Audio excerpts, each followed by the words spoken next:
열왕기하 13장 10절부터 19절까지 한 절씩 교독하겠습니다.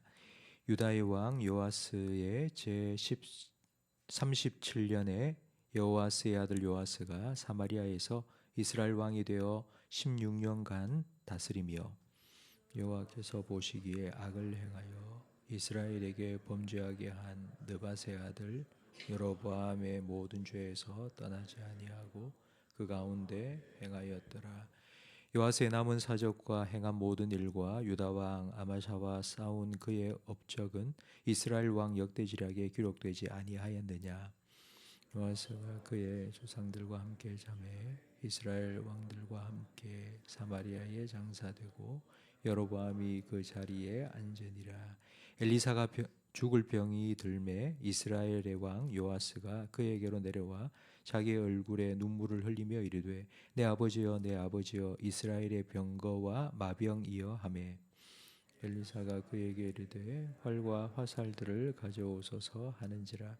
활과 화살들을 그에게 가져오매 또 이스라엘 왕에게 이르되 왕의 손으로 활을 잡으소서 하매 그가 손으로 잡으니 엘리사가 자기 손을 왕의 손 위에 얹고 이르되 동쪽 창을 여소서 하여 곧 열매 엘리사가 이르되 쏘소서 하는지라. 곧 쏘매 엘리사가 이르되 이는 여호와를 위한 구원의 화살 곧 아람에 대한 구원의 화살이니 왕이 아람 사람을 멸절하도록 아벡에서 치리이다 하니라. 또 이르되 화살들을 집으소서. 곧 집음에 엘리사가 또 이스라엘 왕에게 이르되 땅을 치소서 하는지라. 이에 3번 치고 그친지라. 하나님의 사람이 노하여 이르되 왕이 6번을 칠 것이니이다. 그리하였더라면 왕이 아람을 진멸하기까지 쳤으리이다. 그런즉 이제는 왕이 아람을 3번만 치리이다 하니라. 아멘. 요아스가 죽고 그의 아들 요아스가 왕이 되었습니다. 요아스도 아버지와 마찬가지로 여로보암의 죄, 우상 숭배의 죄에서 떠나지 않았습니다. 이 요아스 왕 때 엘리사가 병들어 죽었습니다. 엘리사가 병들어 위독하다는 소식을 들은 요아스는 병문안을 갔습니다. 죽어가는 엘리사를 보면서 요아스는 눈물을 뚝뚝 흘리면서 내 아버지여 내 아버지여 이스라엘의 병거와 마병이여 라고 말했습니다. 왜 요아스는 엘리사를 이스라엘의 병거와 마병이라고 불렀을까요? 13장 앞에 보면 하나님께서는 우상 숭배하는 이스라엘의 죄에 아람을 들어 진멸하게 하시며 심판하셨습니다. 아람이 여호아스 왕 때 쳐들어와서는 모든 걸 진멸하고 마병 50명과 병거 10대만 남겨놓고 나머지는 다 진멸했습니다. 하나님께서 왜 이런 심판을 이스라엘에게 허락하셨는지를 오늘 본문 말씀 속에서 깨달을 수 있습니다. 요아스는 병거도 없고 마병도 없습니다. 나라를 지킬 힘이 없었습니다. 그러니 나라의 위기가 찾아올 때마다 엘리사에게 찾아가서 하나님께 기도해 주세요. 우리는 지킬 힘이 없습니다. 군대도 없습니다. 마병도 없습니다. 병거도 없습니다. 엘리사에게 하나님께 기도해 달라고 부탁했던 것입니다. 그래서 엘리사가 죽어갈 때 요아스 왕은 이스라엘의 병거와 마병이여라고 울었던 것입니다. 열왕기하 9장 이하에 보면 엘리사가 등장하지 않습니다. 그리고 오늘 본문에 이제 마지막으로 임종하는 모습이 나와 있는데 9장부터 13장까지 엘리사가 보이지 않지만 엘리사는 늘 이스라엘을 위해 기도했고 그 기도에 응답하신 하나님의 은혜가 있었기 때문에 이스라엘이 망하지 않고 잘 유지해 올 수 있었던 것입니다. 엘리사는 요아스 왕에게 2가지를 명령합니다. 화살과 활을 가지고 와서 먼저 쏘아라 라고 말했습니다. 요아스 왕이 그 명령에 순종해서 화살을 쏘니 이것은 여호와를 위한 구원의 화살이요 아람에 대한 구원의 화살이니 이제 왕이 아람을 진멸하도록 칠 것이라고 말했습니다. 요아스 왕은 앞에서 살펴본 것처럼 자기 아버지 여호아스와 똑같이 여로보암의 죄, 우상 숭배의 죄를 지었습니다. 그런데도 왜 하나님께서는 아람을 진멸할 수 있는, 원수를 갚을 수 있는 기회를 주신 걸까요?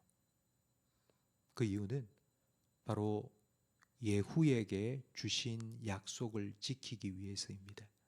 하나님께서는 아합의 집을 진멸하고 우상을 파괴하고 바알의 신당을 변소로 만든 예후에게 내가 너의 4대 자손까지 이스라엘의 왕위를 지키게 해주겠다고 약속하셨고, 그 하나님의 약속을 신실하게 지켜가시면서 요아스 왕에게 자기 아버지가 아람에게 진멸되었던 그 원수를 갚을 수 있는 기회를 주신 것입니다.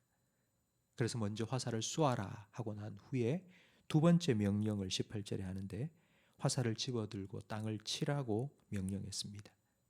그러자 요아스 왕은 화살을 들고 땅을 3번 쳤습니다.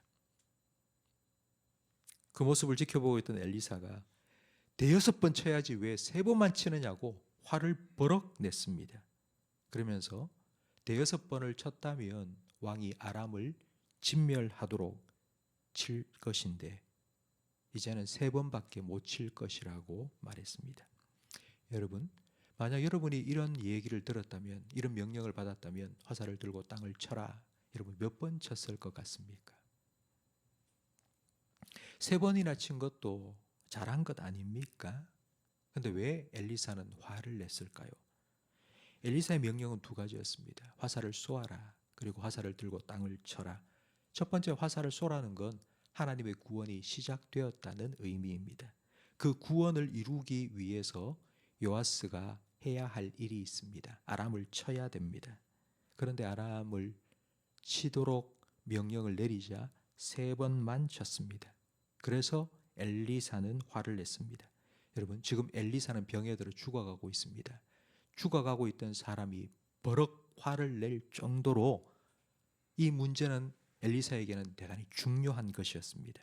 왜냐하면 엘리사에게는 이스라엘의 구원과 회복을 위한 애끓는 간절함이 있었기 때문입니다. 열왕기하 2장에 보면 엘리야와 엘리사가 바톤 터치를 하는 장면이 기록되어 있습니다. 엘리야가 하나님 보낸 불말과 불병거를 타고 하늘로 올라갈 때 자기를 뒤따르던 엘리사에게 질문했습니다. 내가 너에게 무엇을 해줄까? 그러자 엘리사는 이렇게 간구했습니다. 당신의 역사를 2갑절이나 할 수 있는 능력을 내게 주십시오. 왜 이런 간구를 했을까요? 자기 스승보다 2배나 뛰어난 능력을 가진, 그래서 유명한 선지자가 되고 싶었던 것일까요? 그렇지 않습니다. 지금 이스라엘의 상태, 영적인 상태는 점점 더 나빠지고 있습니다. 이스라엘을 회복시키기 위해서는 엘리야보다 더 큰 능력이 있어야 됨을 깨달았기 때문입니다. 엘리사에게는 이런 애끓는 간절함이 있었습니다. 하나님의 능력을 2배나 제게 주십시오. 그래서 이스라엘이 망하지 않도록, 이스라엘을 회복시킬 수 있도록 하나님 저에게 능력을 주십시오 라고 간구했습니다. 엘리사는 요아스 왕이 이런 마음이 있기를 원했던 것입니다. 요아스 왕에게도 자기가 다스리고 있는 이스라엘을 회복시키고 싶은 그런 간절한 마음을 갖기를 원했던 것입니다. 3번만 치고 그치는 것이 아니라 5번, 6번 치면서 이스라엘을 괴롭혔던 아람을 하나님 진멸할 수 있는 기회를 주셨을 때 완전히 진멸할 수 있도록 그런 마음을 가지고 5번, 6번 치기를 원했던 것입니다. 그래서 화를 낸 겁니다. 새벽마다 기도의 자리로 오셔서 기도하고 또 기도하고 부르짖고 또 부르짖는 성도 여러분, 여러분이 새벽마다 와서 하는 기도가 매일마다 다른 기도 아니지 않습니까? 어제 했던 기도 오늘 또 하고, 오늘 했던 기도 내일 또 하실 겁니다. 우리가 하나님께서 내 기도 들어주시지 않을 거라는 의심이 있기 때문에, 내가 더 열심히 기도해야지 하나님이 내 기도에 응답해 주실 것이기 때문에, 아니요, 그렇지 않습니다. 우리가 한 번만 기도해도 하나님 우리의 작은 신음에도 귀 기울이시고 응답해 주실 줄 믿습니다. 그럼에도 우리가 이렇게 계속해서 나와서 또 기도하고 또 기도하고 또 부르짖고 또 부르짖는 이유는 우리에게 사모하는 마음이 있고, 간절함이 있기 때문입니다. 사랑하는 가족들을 위해서, 교회를 위해서, 나라와 민족을 위해서 우리가 애끓는 간절함이 있기 때문입니다. 우리가 이런 마음으로 기도하면 하나님께서는 갑절에 은혜를 베풀어 주실 겁니다. 더 놀라운 응답을 주신다가 아니라 하나님께서 응답해 주실 때에 하나님께서 이렇게 내 기도에 응답하셨다고 더 큰 감사와 기쁨을 우리가 누리게 될 겁니다. 오늘 우리가 함께 불렀던 찬송가 363장 3절 가사에 보면 파수꾼이 새벽을 기다리듯 내 영혼이 주님만 바랍니다 라는 이 가사처럼 오늘 이 새벽에도 이런 간절함으로 하나님 바라고 하나님 앞에 여러분의 소원을 토해놓고 하나님의 구원을, 하나님의 은혜를 기다리시는 저와 우리 모든 성도님들이 되시기를 예수님의 이름으로 축원합니다. 기도하겠습니다. 하나님 아버지, 우리를 기도의 자리로 불러주셔서 감사합니다. 단순히 기도를 하게 만드시는 것만이 아니라 엘리사와 같이 갑절의 은혜를 베풀어 달라고 이런 간절한 마음을 우리에게 허락하여 주셔서 감사합니다. 새벽마다 주님 앞에 간구하고 부르짖는 우리의 기도를 하나님께서 들으시는 줄 믿사오니 우리의 눈물병에 우리의 눈물이 차게 하시고 우리의 기도의 분량을 채워갈 수 있도록 사모함과 간절함을 계속하여 우리에게 허락하여 주시옵소서. 파수꾼이 새벽을 기다리고 바라듯 우리가 주님을 바라며 주님 앞에 나아와 기도하는 이 시간, 주님께서 우리에게 새롭게 하시는 은혜를 날마다 허락하여 주시옵소서. 예수님 이름으로 기도합니다. 아멘.